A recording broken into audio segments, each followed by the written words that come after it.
Welcome back to Digital Fluency, the only podcast where you are guaranteed to get smarter about the digital world or your money back.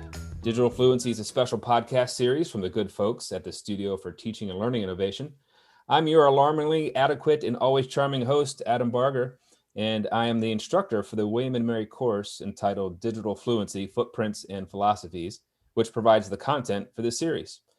Every week, we review what happened in class and discuss ways to apply these ideas to our lives. I am joined, as always, by student producer extraordinaire, Jacob Hall. How are you, Jacob? I'm feeling great. Aced an exam this morning, so the day can only get better. Great to hear. Jacob, I have a question for you. And before I ask you, I want to tell you that this is just between us and our legion of listeners. Are you ready? I'm ready. All right, here we go. The question is, how many friends do you have on social media? Ooh, well, if you were to ask Instagram, I have just over 1,000 friends that we mutually follow each other. But 1,000? If I were to define friend as someone who I interact with on a more regular basis, I'd put it maybe at 200 or 300 people that I come in contact with on social media every month or so. Wow, 1,000 friends, 200 to 300 contacts. I am humbled and a little embarrassed. Well, there's a lot of people who I was in touch with in high school, at various camps and things that I've been to over the years. I was a transfer student, so I have a lot of friends at my former college, and it sort of adds up. There's a lot of people who I, like to catch up with every once in a while. Yeah, that seems reasonable. I'm not on the Facebook or the Instagram or any of these other cool apps. I am on Twitter, and I think I have 100 friends or followers, I guess they're called on Twitter. And that makes me feel good, but I think 75% of them are robots. So do you have robot friends? I think I have some robot friends. My account is public, so sometimes I'll get a follower I don't recognize, and I don't follow them back unless I know who they are. So yeah. Okay. All right. Well, thanks for being honest with us. Now, I have another question. Yeah. And I gather from lurking in your social media feeds and talking to you that this you were lurking in my social media maybe, feeds? Maybe it's possible. Can't prove it. So here's my second question. Why don't you believe the earth is flat? Ooh, well, I guess it feels like common sense to me. I've taken a lot of geology classes at this point because that's my major, and we usually sort of operate using the assumption that the earth is round. So you believe the lie then, the conspiracy that the earth is round. I mean, yes, I've bought it. All I see from my social media friends and from YouTube and my Google ads is that the earth is flat. The Flat Earth Society, right? All the proof that NASA is lying, and it's just super obvious to me that the earth is flat. That's funny. I don't think I've ever gotten any ads about how flat the earth is, or you don't see that? No, I don't think I've ever gotten an ad about that. We must be targeted by different organizations. So on your YouTube feed, you don't have a bunch of recommended videos about flat earth? No, in fact, I get a lot of flat earth debunking videos in my feed. Oh man. Yeah. Well, I think we are victims of a new digital society here that really shapes a lot of what we see and how we interact. And that was actually the concept that we studied in class this week, was how the digital world influences society and how people interact and how we see the world, and really even sociology, how we understand society. And we watched some films, and we did some readings, and we talked a lot about how digital is intertwined with us now. We can't separate the digital world from our analog world because it's so much a part of our everyday life. We even did a little screen test, and I forgot to tell you we were going to do this, but you don't have to do it if you don't want to, Jacob. But on your phone, do you have a little screen time A screen time. indicator? Oh, I think I do. Let me pull it up. Yeah. So I challenged them and I said, listen, now I had it turned off because of privacy concerns, but I said, I'll turn this on for a couple of days. And when I come back to class, I'll tell you what my average screen time was over the last Uh-huh. couple of days. And you tell me yours. And I gave them the option. They could either tell me what their screen time was, or if they could tell me two names of fellow students in the class, because I'm trying to encourage community. They almost all chose screen time. So I will tell you right now that over 2 days, my average screen time was, drum roll, 2 hours and 20 minutes. It's a little Wow. embarrassing. Are you willing to share, Jacob Hall, student Yeah, extraordinaire, student I'm not producer seeing an extraordinaire? average here, so I'll give you the last few days worth of data. So I got 2 hours, 3 hours this past Friday. 3 hours, 3.5 hours one day. Ooh, Sunday I had 4 hours of screen on time. You're Um, actually pretty average, compared to my small sample of class. I think the highest we had was 5 hours, but most people were in that 3 to 4 hours. yeah, yeah. And the reason we talk about that is because it's very obvious that we're all spending time looking into a screen, whether it's Hmm. for school or work or entertainment. But that is key to understanding why we have the same internet, but oftentimes we might have radically different beliefs. So you would think, hey, we all are looking at the same stuff on the internet. We can draw on the same facts, make the same conclusions, and that is not the case because you're not a flat earther, and neither am I. To be honest. So why is that the case? Well, one thing we did to understand this is we looked at a film. We watched a film called The Social Dilemma, and this film was released exclusively on Netflix and broke all kinds of records for how many people watched it. And it made a huge splash because the film is highly critical of social media companies Mm, and big tech in general. So I thought we'd listen to a few minutes of the trailer. So let's take a listen. let's do it. When you go to Google and type in climate change is, you're going to see different results depending on where you live and the particular things that Google knows about your interests. That's not by accident, that's a design technique. What I want people to know is that everything they're doing online is being watched, is being tracked. Every single action you take is carefully monitored and recorded. A lot of people think Google's just a search box and Facebook's just a place to see what my friends are doing. What they don't realize is there's entire teams of engineers whose job is to use your psychology against you. I was the co-inventor of the Facebook like button. I was the president of Pinterest. Google, Twitter, Instagram. There were meaningful changes happening around the world because of these platforms. I think we were naive about the flip side of that coin.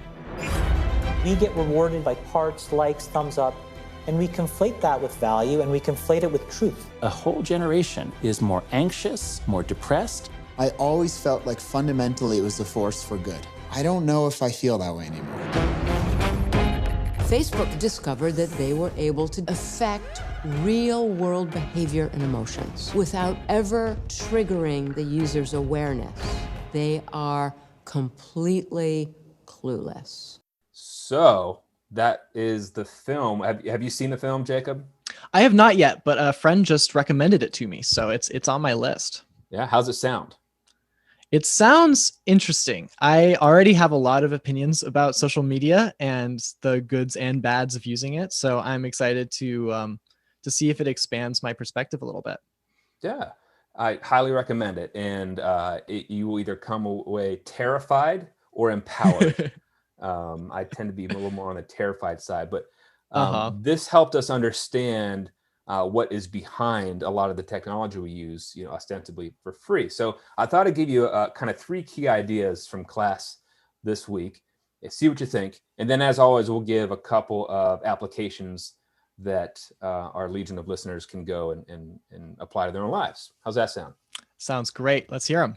All right. So the first thing I think you should know is that, and I mentioned this already, society is intertwined with digital.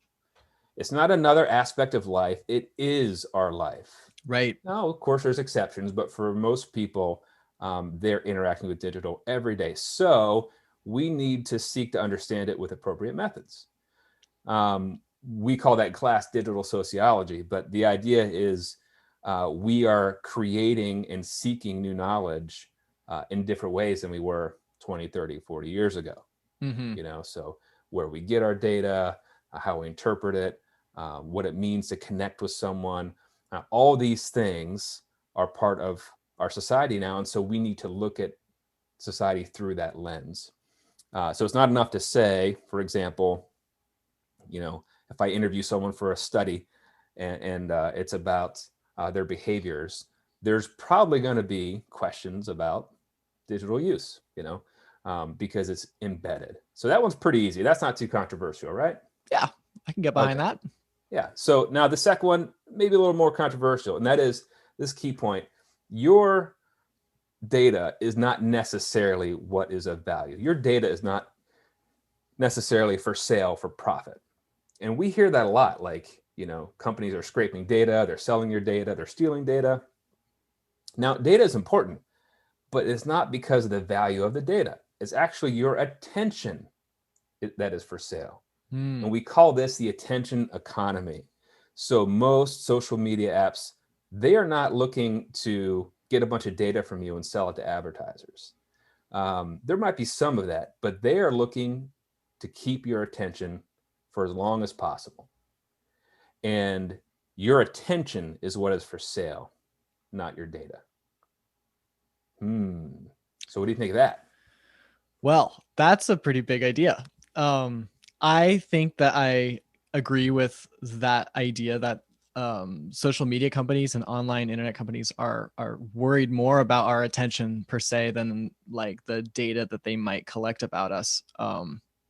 I think that it's a really important metric for our interest in anything. If something is appearing on our screen and we keep it there for a while, it's a pretty good sign to, you know, my Instagram app or whatever it is that I'm looking at, that that's something I might want to see again, or that they should give me more content of that type.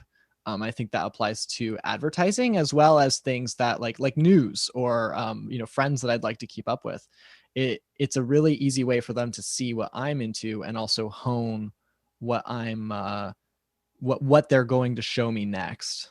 Exactly. So this idea of if they got your attention, then they can, with more of a guarantee, kind of focus what ads you see and what experiences you have. Right. And so one computer scientist put it this way: it's easy to understand that your attention is for sale, but it's actually more nuanced than that. It's the tiny, imperceptible, slight changes of behavior that result from your attention that is happening. So if they can get you to maybe think about buying a different kind of toothpaste, or you know, stop at a coffee shop that you're walking by and you happen to get an alert that you have a coupon there or something like that. So little changes in behavior of where you spend your time is powerful. And that's a big, important concept because of point number 3, which is this idea of persuasive technology. Persuasive technology is technology designed to make you do something. It's technology designed to change your behavior. And there's a lot of ways this happens, but some obvious ones that we've all experienced in terms of holding your attention. How about the content rabbit hole? So you are scrolling your YouTube app and there's random videos that you've never watched before being suggested to you. So you click on one that looks interesting, and then there's another scroll of videos. So you click on another one that's interesting. Right. And eventually you are going to be so far down the rabbit hole that you're viewing things that you never thought you'd be interested in. Has that ever happened to you on YouTube or anything like that? Oh, all the time. And sometimes I'm really enjoying it to see where it'll take me, what the algorithm might recommend next. But I absolutely agree that that is a persuasive technology. Yes, the algorithm. We hear a lot about that. And algorithms are basically just, you know, opinions based on your behavior.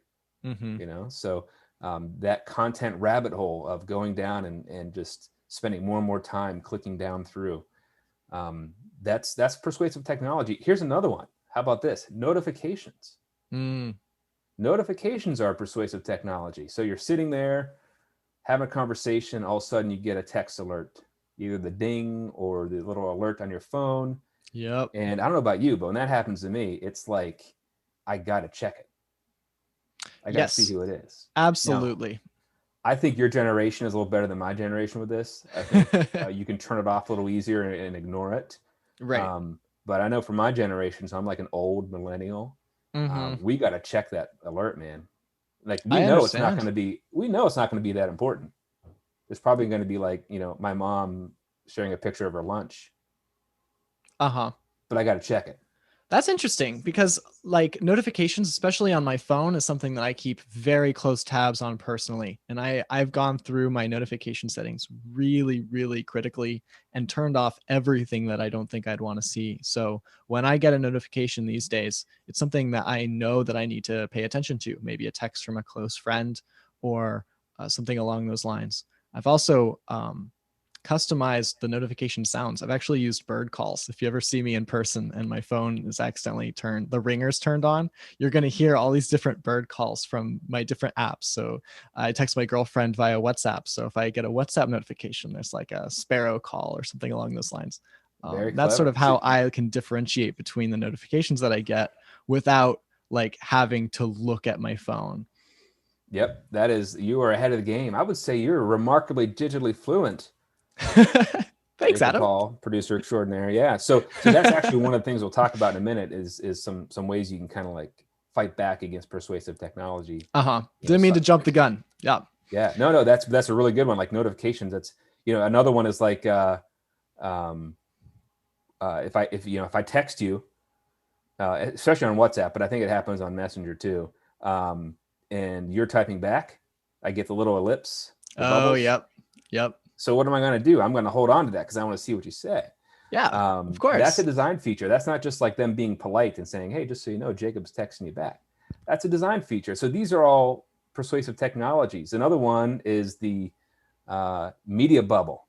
The idea that, the more you Google certain things or watch videos on certain topics or like social media posts on certain topics, the more you form a bubble of topics interesting to you. And so that's what you see.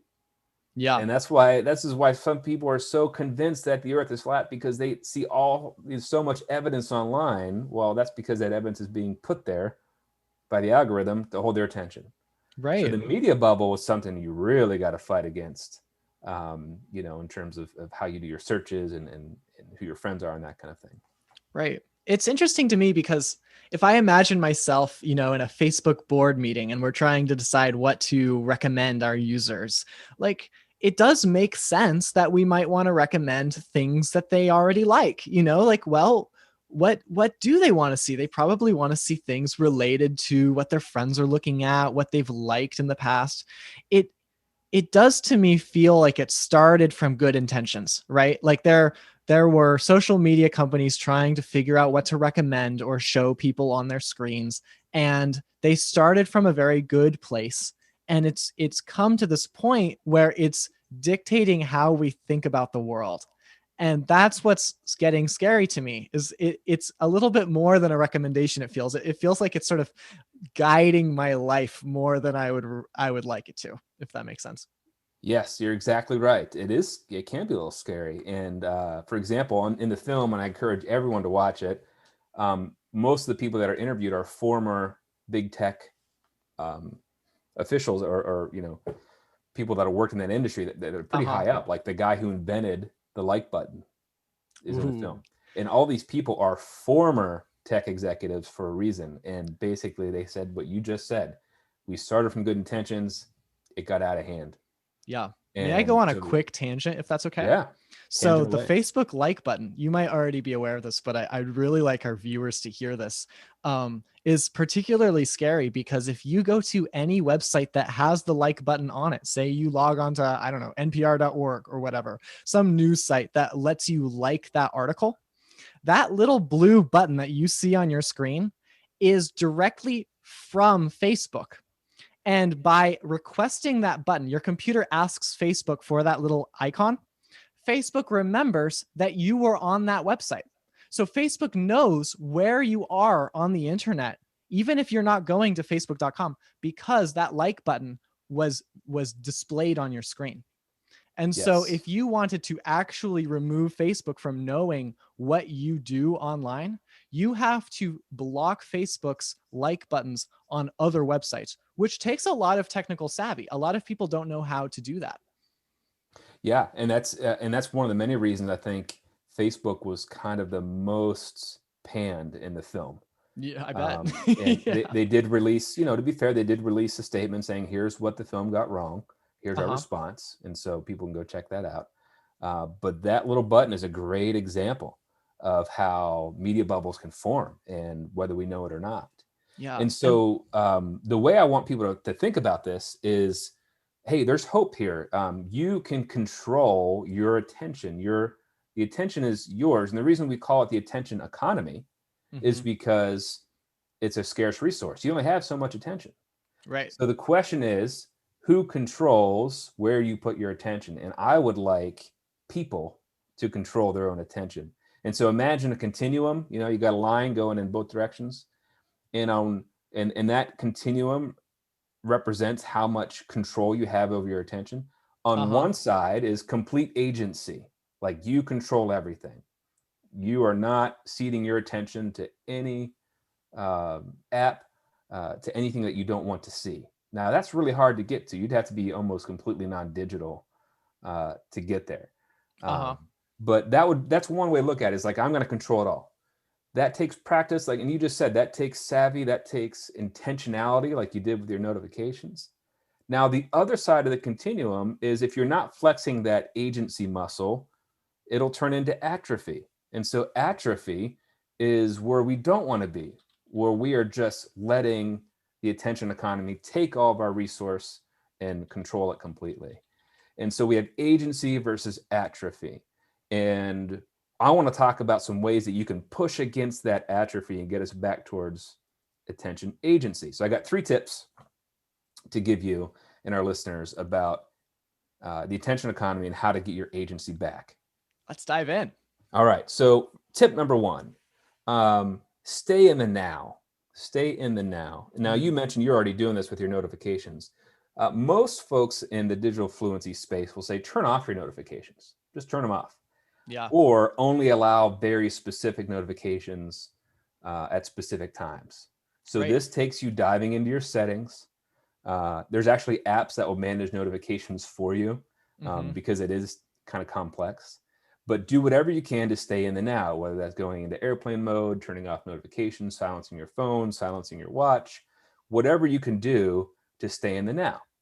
Yes. Because if you can block off time where you are not in the digital, that's probably good. That's going to help you. So that's tip number 1, stay in the now. What do you think? I would encourage our listeners to really dive into either on iOS or Android. They've added a lot of features recently about controlling your notifications. For example, on my Android phone, I can suppress all notifications during my class times. So I have all my classes in my calendar. My phone knows when I'm in class. I've given it that information. And in return, it suppresses all of my notifications during those times. So it's something to think about if you're looking to manage your notifications more discreetly. Love it. Yeah, great tip. So tip number 2 to fight back and own your own attention is to purposefully expand your media bubble. All right. So to go beyond your own views, go beyond what is suggested for you. Some folks even say, don't click on anything that's suggested for you. So if you're in YouTube and suggested videos come up in your scroll, don't click on those. Be intentional. Search for what you want to see. Yeah. Or another way to do it is friend people that you disagree with, which is absolutely maddening, especially like on Twitter. But it helps you, be prevented from getting into these media bubbles. Now, I heard you call this something similar, a media filter. Is it the same idea? A filter bubble is the bubble. term I've heard, and it's used often like when it comes to Google. So Google is filtering your search results when you type a query into the search bar, and those filters are different per person, right? When I type in a search query, Google's going to look for things related to my status as a student, the things that I might have seen before on Google, the fact that I live in Williamsburg, Virginia, all of those things are accounted for when it filters. And those are, as you might imagine, much different than, say, an elderly person in Brazil, right? They might be getting much different results because they are from a different place. It's not just a language difference where Google's looking for different language articles. They're also looking for things that I might be interested in based on my other demographics. Nice. Yeah. So similar to the media bubble, but even more intentional Yeah. to go beyond that filter. So using some things that don't track your histories, like maybe DuckDuckGo or Quant. Yep. Maybe not relying on Google, which is hard to do. So I would tip number recommend 2 is expand your DuckDuckGo. bubble. It's surprisingly good. Yeah, it is. And when it uses some of Google's technology, I think, but it doesn't remember stuff. Right. Yes. So expand your media bubble. And tip number 3 to fight back and get more agency over your own attention is to implement boundaries on social media use. Now, I try not to use social media at all, but I think it's reasonable to use social media, but you put boundaries on it. And the phrase that I love is the time you plan to waste is not wasted time. Right? Yeah. The time you plan to waste is not wasted time. So if you are afraid to use social media because you're going to end up spending 2 hours instead of 20 minutes, well, you implement boundaries and you say, for the next hour, I'm not going to use social media because that's wasted time. But then the 20 minutes after that, I will waste that time. I'll plan to scroll. And so it doesn't have to be a bad thing. You just put boundaries on it and you plan for that time. Something I would encourage our listeners to do as well is think about why they're using social media.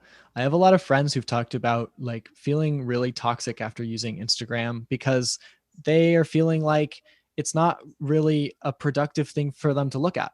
From my perspective, Instagram's great because I love catching up with old friends. I get to see what they're up to. There's a lot of people I'm really only in touch with on Instagram. So to me, it feels like productive time when I'm controlling it and doing it just every once in a while.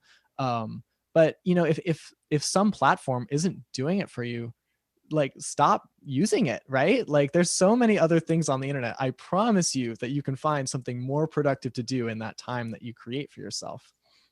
Yeah, exactly. I love that idea because as we were talking before the show, there's lots of other networks and aspects of media that might be more interesting and useful. Absolutely. So don't be trapped by that is another way to put it. So I think with understanding the idea of the attention economy and persuasive technology is step number 1.